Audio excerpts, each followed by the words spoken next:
Que el Señor esté con ustedes. y con tu espíritu. Lectura del Santo Evangelio de nuestro Señor Jesucristo según San Lucas. Gloria a ti, Señor Jesús.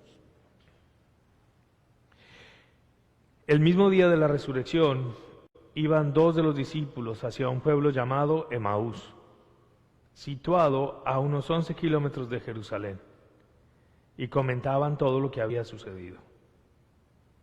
Mientras conversaban y discutían, Jesús se les acercó y comenzó a caminar con ellos. Pero los ojos de los dos discípulos estaban velados y no lo reconocieron. Él les preguntó: ¿de qué cosas vienen hablando tan llenos de tristeza?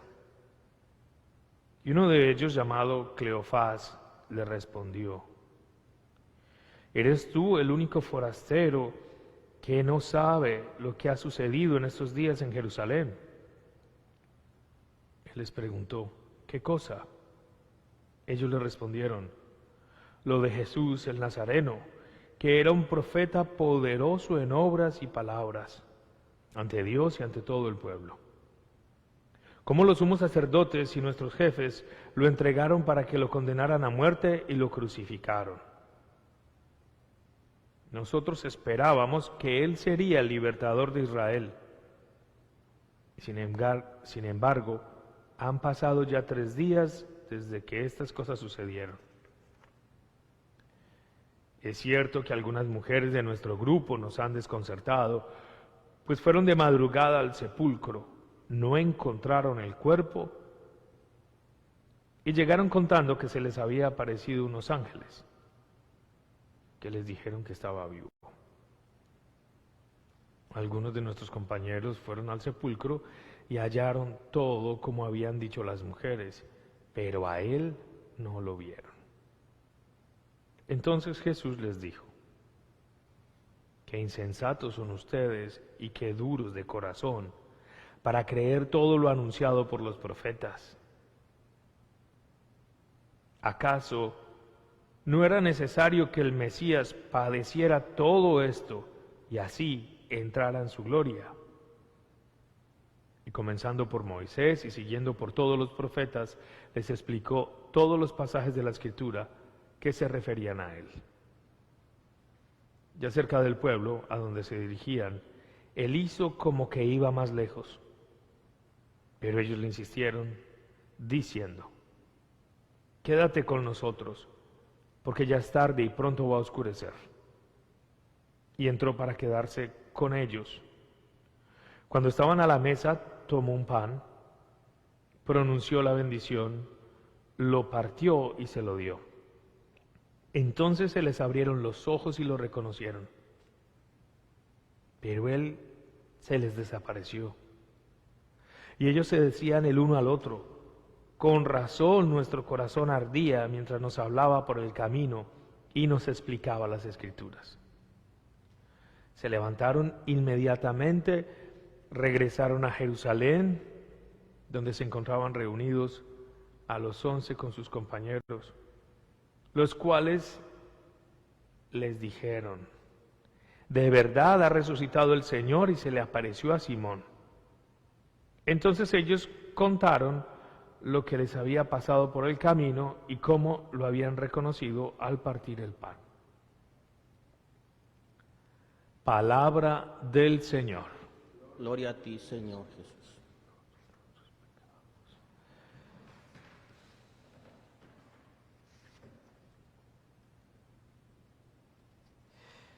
Hoy estamos frente a un camino. Eso es lo que le pedíamos al Señor. Enséñanos, Señor, el camino de la vida. Este pasaje del Evangelio es bien conocido como el camino de Emaús. Recordemos que desde los inicios de la experiencia de fe, esta experiencia de fe que llamamos cristianismo, que llamamos Iglesia Católica, se llamaba el camino. Y el camino se refiere específicamente a Jesucristo. Cuando Él se revela, una de las maneras como Él se define es: yo soy el camino y la verdad y la vida. Un camino es un medio para llegar de un lugar a otro, de una realidad a otra. Un camino es útil solamente cuando se recorre. De nada sirve saber el camino y no seguirlo. Un camino te lleva, asegura que no te pierdas y te desplaza. Es la manera como se te va llevando de una realidad a otra. Pues bien, Jesús es el camino y la invitación de Jesús es: síganme. Síganme. Y en eso se distingue el discípulo, que es capaz de seguir al Señor. Ese seguimiento que se da en la vida diaria, porque a Jesús lo seguimos en la vida diaria.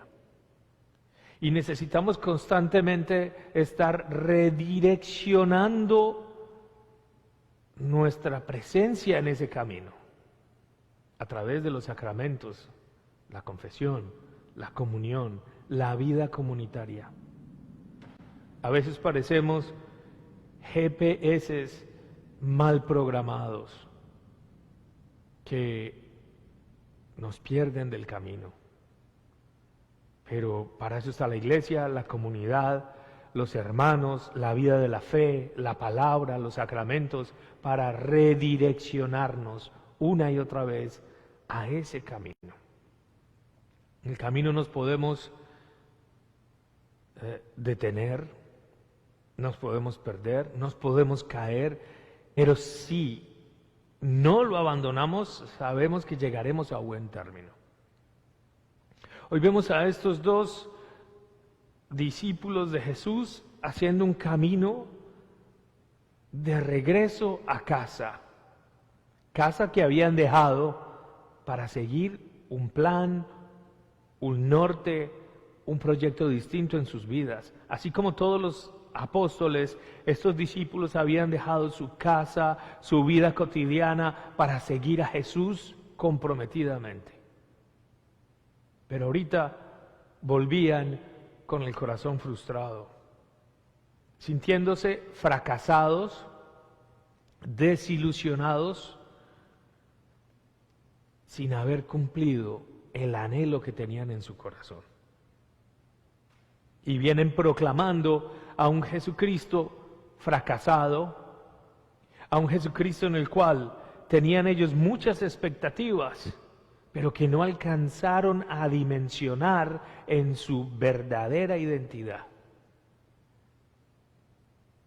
Empiezan un camino a la inversa, vuelven a su vida de antes. Pero precisamente Jesús se hace el encontradizo. La opción de Jesús es redireccionarlos, volverles a dar la gracia de entender todas las cosas, la realidad, desde la perspectiva de Dios. Ellos tenían un punto de vista que les hacía ver todo el negativo. Estaban frustrados, habían puesto sus ilusiones en Jesucristo. Y se lo dicen a Él mismo, que de manera provocadora les pregunta: ¿de qué vienen hablando? Tan llenos de tristeza. Jesús reconoce la situación de su corazón. Recordemos que de las cosas que más caracterizan a Jesús, de las acciones que más caracterizan a Jesús, es su compasión. Esa capacidad de entender y ponerse en el sufrimiento del otro y retomarlo para elevarlo. Él reconoce la situación en que ellos estaban. ¿De qué vienen hablando tan llenos de tristeza? Y ellos entonces le cuentan su discurso de frustración, de dolor, de no futuro. ¿Eres tú el único que no sabe lo que ha sucedido en estos días? Y le hablan de un Jesús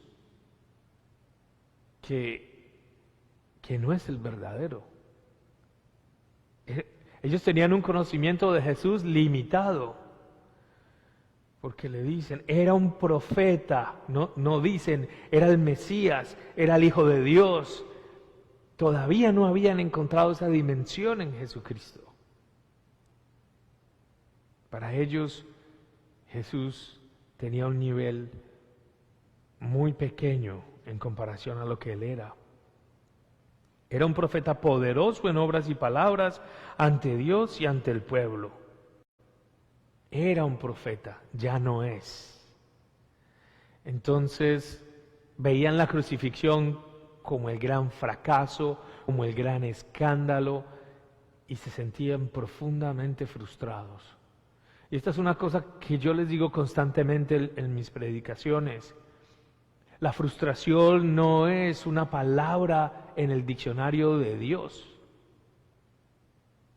Ahora viene Jesús y les da la perspectiva de Dios. Les muestra el otro lado de la moneda. Les muestra la realidad desde el punto de vista de Dios, que es el verdadero. La percepción de los discípulos era limitada, pero Dios conoce la verdad y les revela ese plan de salvación, esa verdad a través de la palabra. Esa palabra de Dios que tiene la capacidad de sanar el corazón.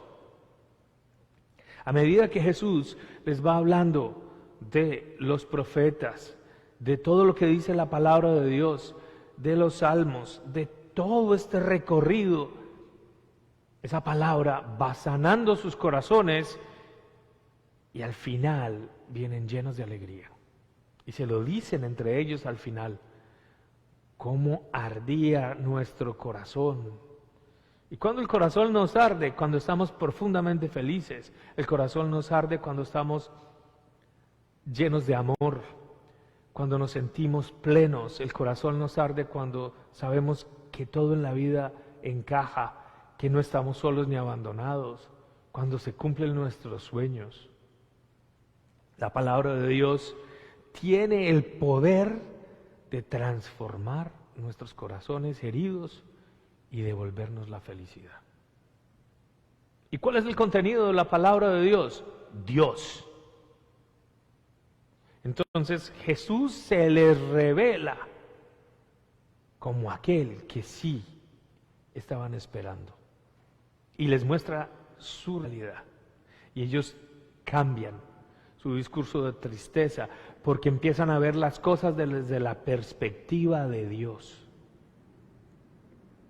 Luego Jesús se manifiesta porque no era que a ellos se les había olvidado cómo era Jesús o cuál era su rostro o escuchar su voz. Nos dice la palabra muy clara que ellos no podían conocer a Jesús, reconocer a Jesús, porque sus ojos estaban vendados. Y es que son muchas las cosas que nos pueden vendar los ojos. Son muchas las situaciones que no nos dejan ver con ojos de verdad, especialmente la tristeza, la depresión, el desamor. Cuando nuestro corazón está entristecido, vemos el mundo de color gris. No vemos las cosas en su verdadera dimensión. Jesús viene y les da la realidad de lo que está aconteciendo. Y Jesús se revela. Y si nos damos cuenta, esto que está haciendo Jesús en el camino de Emaús es lo mismo que Él hace en la Eucaristía. En la Eucaristía el Señor nos retoma, es el camino de la vida y nos retoma en nuestra realidad, nos hace reconocer nuestro pecado, nos ayuda a liberarnos de él, dándonos su perdón, nos reconcilia con él y con los hermanos y luego nos da la palabra, esa palabra que es luz, lámpara para nuestro camino.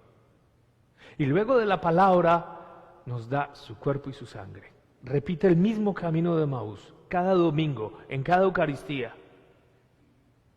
Cuando Jesús da la orden a sus discípulos, el mandamiento, hagan esto en memoria mía. No les está diciendo simplemente recuérdenme, no, es volver a vivir. Y si nos damos cuenta, el relato del camino de Emaús es un relato eucarístico. Todo confluye al momento mismo de partir el pan. Es el mismo gesto que Jesús hace en la última cena y es el mismo gesto que les permite a ellos reconocerlo. Y dice, se desapareció de su vista. Pero ellos bien entendieron que no estaba huyendo o que estaba lejos de ellos. La presencia de Jesús estaba allí, en el pan. Y esto la Iglesia lo ha reconocido desde sus orígenes. Cuando leemos los Hechos de los Apóstoles y en las cartas de San Pablo y nos damos cuenta cuál es la palabra que usaban para referirse a la Eucaristía, el partir el pan. Allí reconocemos a Jesús. Allí Él nos reúne como pueblo. Allí Él nos acompaña. No nos deja solos. Nos quita nuestras tristezas. Nos levanta. Nos da la esperanza. Hoy podemos estar cargados de frustración, depresión, angustia, miedo. Hoy parece que la realidad de un momento a otro se volvió negativa. Y eso sería válido si no tuviéramos fe. Pero nosotros contamos con la palabra que nos da esperanza. La esperanza es la certeza de que todas las promesas que Dios nos ha dado se van a cumplir. Esa esperanza nos permite entonces ver esta realidad que estamos viviendo con ojos de fe, con ojos positivos. Sabemos que hay otro lado, hay otro punto de vista que tal vez nosotros no alcanzamos a reconocer, y es el punto de vista de Dios, que siempre tiene esperanza. Es el camino que nos invita a seguir adelante sabiendo que nada está perdido. Es la promesa de Jesús que en el medio de la dificultad se hace el encontradizo y nos sigue recordando, yo estoy con ustedes todos los días hasta el fin de los tiempos. Partir el pan nos da la conciencia de que pertenecemos, de que todos y cada uno de nosotros no estamos ni solos ni abandonados. Ayer tuvimos un gesto de solidaridad bellísimo aquí en la parroquia, y como lo hemos tenido en casi todas las parroquias de la diócesis y en casi todas las parroquias del mundo entero. La comunidad que aporta, que consigue los recursos para compartir con los más necesitados. No estamos solos ni abandonados. Pertenecemos. Somos uno en Cristo Jesús. Y eso nos debe llenar de profunda esperanza, de saber que en estos momentos el pertenecer a la Iglesia nos muestra la realidad como Cristo nos alcanza. Por eso, aunque las iglesias estén cerradas, aunque los edificios estén cerrados, la iglesia no está cerrada, porque la iglesia somos nosotros con Cristo, porque la iglesia es Cristo. Por eso, hoy más que nunca, estamos llamados a afirmar a través de la Eucaristía nuestra pertenencia a este pueblo, nuestra esperanza compartida, saber que juntos vamos a salir adelante, que juntos vamos a construir una realidad nueva, que seguimos con este plan de Dios que nos implica a todos nosotros, que la solidaridad, la fe, el amor, la caridad están presentes, Y eso nos permite ver con claridad el otro lado de la moneda, la gracia y la acción de Dios en nuestra vida. Hoy, llenos de gozo, tenemos la convicción de que Cristo está vivo, poderoso y actuante en nuestra vida. Que así sea.